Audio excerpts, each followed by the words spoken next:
Vote అర్థం తెలుసుకో, నువ్వు ఓడిపోకుండా చూసుకో. అటు వేసినా ఇటు వేసినా ఎవరో ఒకరు గెలుస్తారు. కానీ ఎవరు గెలిచినా ముందు నువ్వు ఓడిపోకుండా చూసుకో. నువ్వు ఓడిపోకుండా చూసుకో. ఓటుకు నోటిస్తున్నారని ఒప్పందం పడబోకు. నువ్వు ఒప్పందం పడుతున్నది నిన్ను నువ్వు అమ్ముకోవడానికని ముందుగా తెలుసుకో. ఇప్పుడొచ్చి కాల్ముక్కుతున్న సందడిలో మురిసిపోకు. ఈరోజు నీ బలహీనత 5 ఏళ్ల శాపంగా మారకుండా చూసుకో. ఇప్పుడు తప్పు చేశావా?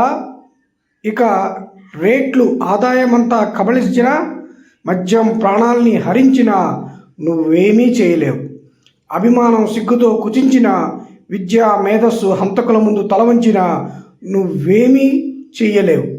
ప్రోటోకాల్ కోసం కోట్లు గుమ్మరిస్తున్నా, రోడ్లు నడుములు విరగ్గొడుతున్నా నువ్వేమీ చెయ్యలేవు. రౌడీలు రాజ్యాన్ని నడిపిన, రాబందులు ఇళ్లలోకి దూరినా నువ్వేమీ చెయ్యలేవు.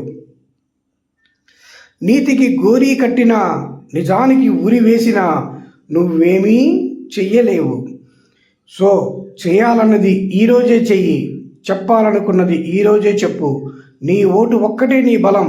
దాని విలువ మరిస్తే నువ్విక చూసేది ఆలాహలం, అది మాత్రమే.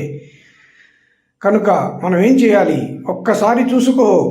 ఓటు స్లిప్ కాదది, నీ దేశపు జెండా నిన్ను నమ్ముకుని నవ్వుతుంది. ఆ నవ్వుని నరికేయకు, అడుగు ముందుకెయ్యి. ఆదర్శం నువ్వే. అమ్మని రక్షించుకో. ఆ ధర్మం ఖచ్చితంగా నీదే.